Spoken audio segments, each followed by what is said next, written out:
Assalamualaikum warahmatullahi wabarakatuh. Sobat sehat, salam sehat. Baiklah, di episode podcast Dinas Kesehatan Provinsi Kalimantan Selatan kita sudah kedatangan tamu yaitu Pak Reja Muhammad. Nah, ini yang lengkapnya sih Muhammad Rija SKM MKes. Nah, beliau adalah pengelola program HIV/AIDS dan PIMS Dinas Kesehatan Provinsi Kalimantan Selatan. PIMS apa, Pak? Penyakit infeksi menular seksual. Penyakit ya, salah satunya sifilis dan lain-lainnya. Ya, Sobat Sehat, kebetulan di tanggal 1 Desember 2023 ini merupakan Hari AIDS sedunia ya, Pak Reja ya. Ya. Yang pasti kita ketahui HIV/AIDS itu adalah penyakit yang belum ada obatnya. Ya, betul. Mungkin Pak Reja bisa menjelaskan nih tentang HIV/AIDS itu apa sih? Apakah HIV-nya itu apa, AIDS-nya itu apa? Silakan Pak Reja. Ya. Baik, terima kasih Pak Kahfi. Jadi kita memang setiap tanggal 1 Desember setiap tahunnya kita memperingati Hari AIDS Sedunia. Hari AIDS Sedunia. Ya. Untuk tahun 2023 ini temanya bergerak bersama komunitas akhiri AIDS 2030. Jadi memang Indonesia termasuk Kalimantan Selatan ditargetkan oleh global, kita tahun 2030 sudah harus bisa menyelesaikan masalah HIV/AIDS ini. 2030 ya 2030. Jadi kembali ke apa itu HIV dan AIDS. Jadi HIV itu sebenarnya kalau kita sederhanakan biar gampang memahaminya adalah virus yang menyerang sistem kekebalan tubuh manusia. Itu HIV-nya. Kalau AIDS-nya itu sekumpulan gejala dan tanda infeksi yang berhubungan dengan penurunan sistem kekebalan tubuh yang disebabkan oleh infeksi virus HIV tadi. Jadi sederhananya itu HIV itu yang virusnya, kemudian AIDS-nya tadi setelah gejala-gejalanya nampak, nah itu baru dikatakan AIDS, seperti itu Pak Kahfi. Oke. Ya, jadi kalau misalnya sudah ada bergejala Pak Reja ya, jadi baru kita bisa menyatakan itu AIDS ya. AIDS itu adalah Acute Immunodeficiency Syndrome. Ya, bahasa Banjarnya apa tuh? Pak Reja? Kira-kira bahasa Banjarnya? Ya, kalau bahasa Banjarnya ya tadi sekumpulan gejala dan tanda infeksi yang berhubungan dengan penurunan kekebalan tubuh yang disebabkan oleh virus HIV. Itu kalau bahasa kitanya, bahasa sederhananya. Nah, kalau ya kita udah tahu tadi mengenai HIV-nya itu sendiri ya Pak Reja, kemudian juga AIDS-nya itu merupakan apa istilahnya ujungnya dari HIV itu sendiri ya, AIDS itu ya. Nah, menurut Pak Reja untuk sumber penularan itu sendiri gimana itu Pak Reja? Ya, jadi HIV ini termasuk penyakit menular langsung namanya yang disebabkan oleh virus HIV tadi. Jadi sumber penularannya adalah orang yang sudah terinfeksi HIV. Jadi orang yang sudah terinfeksi HIV itulah yang menjadi sumber penularan HIV di masyarakat sekarang. Seperti itu penularan. Untuk gejalanya masanya bagaimana untuk Pak Reja? Jadi kalau di awal-awal orang terinfeksi itu 2-3 tahun itu belum menunjukkan tanda gejala apa-apa. Tidak kelihatan tanda gejalanya seperti orang sehat seperti biasa. Sebenarnya orang normal biasa ya. Tapi sebenarnya virusnya sudah ada di dalam tubuh orang tersebut dan sudah sangat menularkan. Nah, itu yang bahayanya. Tanda gejalanya tidak kelihatan, tapi dia sudah sangat menularkan. Nah, setelah 5, 8, sampai 10 tahun tergantung kondisi setiap orang berbeda, baru kadang-kadang menunjukkan gejalanya. Berarti tergantung dari kekebalan atau imunitas tubuh itu sendiri ya Pak Reja? Tergantung kondisi kualitas gizi seseorang juga menentukan seperti itu, dan komorbid lainnya. Nah, yang tadi ya Pak Rejin menerangkan tadi sampai kondisi di 5-8 sampai 10 tahun itu bisa bertahan untuk HIV-nya itu sendiri. Nah, untuk HIV/AIDS ini sendiri kira-kira ada nggak pengobatannya Pak Reja? Ya, jadi obatnya sudah tersedia, tapi sampai hari ini belum ada obat yang mampu menyembuhkan. Jadi sampai hari ini tidak ada istilah sembuh untuk pengobatan HIV, tidak ada. Tapi sudah ada sekarang obatnya yang biasa kita sebut obat ARV namanya, antiretroviral, yang obatnya itu sebenarnya cukup mahal karena sebagian besar masih impor, tapi sudah disediakan oleh pemerintah. Jadi pasien tidak perlu bayar, bisa mengakses gratis di rumah sakit. Tapi sekarang juga bisa di puskesmas, juga ada beberapa puskesmas yang sudah kita sediakan bisa memberikan pengobatan HIV seperti itu. Nah, tadi kan sudah ada Sobat Sehat, tadi Pak Reza menerangkan ternyata pengobatan untuk HIV/AIDS itu ada namanya ARV, autoretroviral. Antiretroviral. Nah, jadi Sobat Sehat mungkin mengetahuinya, silahkan mungkin share aja di Google atau di searching aja di Google apa itu ARV, nanti bisa ketemu ya.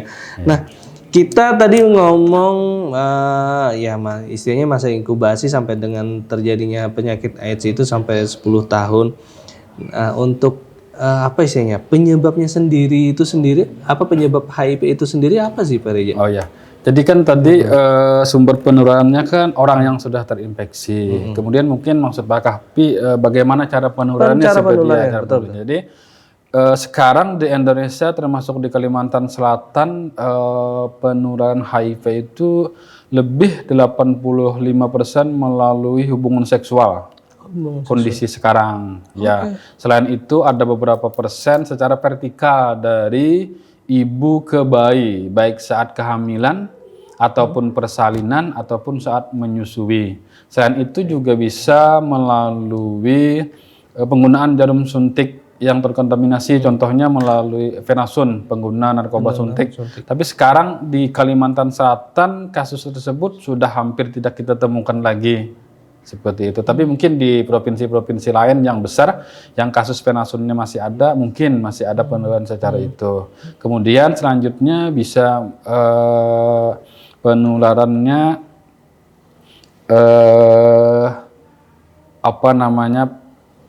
sama-sama menggunakan jarum suntik, kemudian transfusi darah juga. Transfusi darah itu dulu, tapi sekarang hampir tidak kita temukan lagi penularan melalui transfusi darah. Kenapa? Karena teman-teman PMI, teman-teman UTD, unit transfusi darah yang ada di rumah sakit itu, mereka juga sekarang sudah melakukan screening duluan. Jadi tidak hanya HIV, tapi sifilis, hepatitis B dan lain-lainnya. Darah dari yang mereka terima dari pendonor tersebut sudah mereka screening sebelum diberikan ke orang yang membutuhkan. Jadi sekarang melalui transfusi darah itu mungkin hampir tidak ada lagi. Kalau dulu masih ada, kalau dulu masih kita temukan laporan-laporan yang ada orang yang tertular, mungkin riwayatnya dulunya karena transfusi darah. Tapi kalau sekarang hampir tidak ada lagi, sudah dipastikan aman. Nah, menyangkut tentang tema untuk Hari AIDS sedunia pada tahun ini ya, Pak Reza bergerak bersama komunitas Akhiri AIDS 2030. Nah, untuk komunitas sendiri di Kalimantan Selatan bagaimana Pak Reza? Apakah memang sudah ada komunitas penderita HIV-nya, atau misalnya kita sering mendengar kata ODA juga kan? Itu bagaimana Pak Reza? Pak Reza, jadi dulu kita sering mendengar istilah ODA, orang dengan HIV/AIDS. Sekarang juga ada istilah ODIP, orang dengan HIV. Ada juga istilah ADIP, anak dengan HIV, kayak gitu. Itu mirip-mirip saja. Nah, di Kalimantan Selatan kita khususnya di Banjarmasin sudah ada beberapa komunitas yang sebenarnya sangat membantu kita di program penanggulangan HIV/AIDS ini.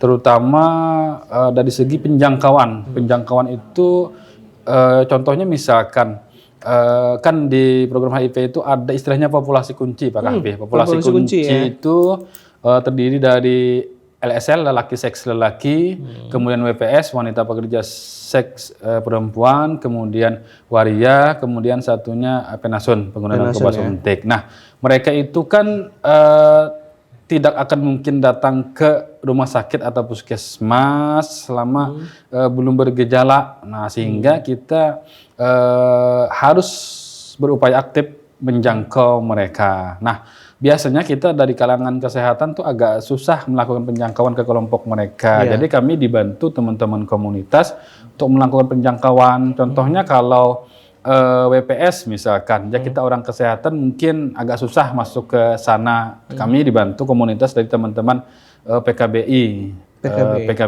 yang membantu penjangkauan untuk kelompok-kelompok WPS tadi, wanita pekerja seks. Kemudian kelompok LSL dan Waria kami dibantu oleh teman-teman LKKNU. Jadi teman-teman LKKNU yang membantu penjangkauan khususnya kelompok-kelompok LSL lelaki, seks lelaki dan waria.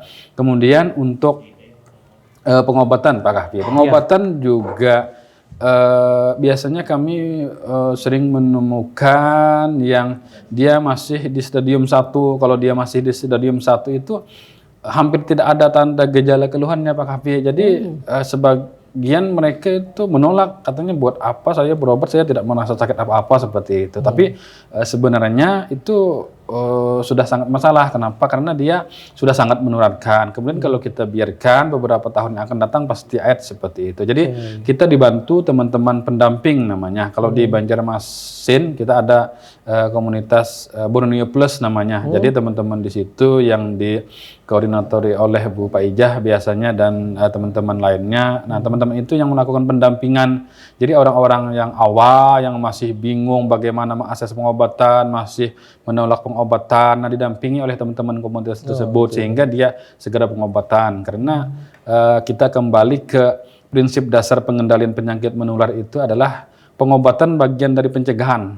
Nah, karena walaupun HIV tadi belum bisa disembuhkan, tapi saat dia mau pengobatan, nah 6 bulan pengobatan saja kalau dia taat, disiplin minum obat sesuai anjuran teman-teman di rumah sakit atau puskesmas, maka secara seksual, kalau Kementerian Kesehatan menyebutkan kalau secara seksual sudah tidak menularkan lagi, tapi sebenarnya masih menularkan, tapi sangat kecil, di bawah 1% kemungkinan dia menularkan. Nah, kalau kita obati segera kan, dia secara seksual sudah tidak menularkan lagi. Kemudian secara periodika dari ibu ke anak, kalau dia tidak pengobatan, dia besar kemungkinan menularkan ke bayinya, bisa sampai 60% lebih. Tapi kalau dia mengakses pengobatan dan disiplin sesuai aturan teman-teman di rumah sakit atau puskesmas, maka kemungkinan dia menularkan ke bayinya itu jadi sangat kecil, 1-2% saja. Nah, itulah kenapa kita pentingnya memastikan odip-odip yang sudah kita temukan lagi untuk segera mengakses pengobatan. Nah, itu tujuannya tadi Pak Hafiz, supaya tidak terjadi lagi penularan dan tidak ada lagi kasus baru di masyarakat seperti itu. Ya, oke. Jadi lumayan banyak ya Pak Reja ya untuk yang komunitasnya. Jadi tadi untuk Kalimantan Selatan aja ada namanya Borneo Plus, LKKNU, PKBI. Ya. Nah, jadi itu merupakan salah satu upaya sebenarnya orang-orang kesehatan, terutama pengelola program HIV/AIDS, bagaimana merangkul kelompoknya untuk mulai pengobatan ya, terutama untuk yang penderita HIV/AIDS. Jadi seperti kata Pak Reja, kalau pengobatannya bisa secara rutin, kontinu, otomatis untuk penularan itu sendiri akan menjadi sangat kecil ya. Jadi cuma 1-2% ya Pak Reja. Oke, Pak Reja, karena waktunya juga hampir habis, jadi mungkin sedikit untuk Sobat Sehat, jangan lupa follow Instagram Dinkes Prop Kalsel dan juga subscribe di YouTube-nya Dinkes Prop Kalsel. Nah, untuk penutup nih Pak Reja, terutama dalam rangka Hari AIDS Sedunia di 1 Desember 2023. Kira-kira pesan kuncinya untuk Sobat Sehat kita di Kalimantan Selatan bagaimana? Silakan Pak Reja. Baik, terima kasih Pak Kahfi. Seperti dijelaskan sebelumnya tadi, sekarang di Indonesia termasuk di Kalimantan Selatan penularan HIV kan lebih dari 80% melalui hubungan seksual. Nah, cara kita menghindari ya kita hindari perilaku seks berisiko. Perilaku seks berisiko itu seks bukan dengan pasangan resmi kita seperti itu. Contohnya misalkan dengan BPS misalkan, baik datang langsung ke tempatnya atau mengakses melalui aplikasi, kan sekarang gampang seperti itu. Nah itu besar sekali kemungkinan terjadi penularan di sana seperti itu. Kemudian kalau yang merasa berisiko nih, segera saja periksakan status HIV Anda, bisa di puskesmas karena sekarang semua puskesmas di Kalimantan Selatan sudah bisa melakukan pemeriksaan HIV. Kemudian kalau misalkan ternyata positif, tidak usah takut, HIV bukan akhir dari segalanya. Kita obatnya cukup menyediakan, kalau bingung apa segala macam bisa hubungi kita, nanti bisa kita sambungkan ke teman-teman pendamping di lapangan, bagaimana mengakses obat apa segala macam. Nah, sekarang juga Pak Kahfi, kita mulai 2023 ini, kebetulan saya juga baru mengelola HIV ini baru di awal 2022. Sekarang semua RSUD di Kalimantan Selatan sudah mampu pengobatan HIV.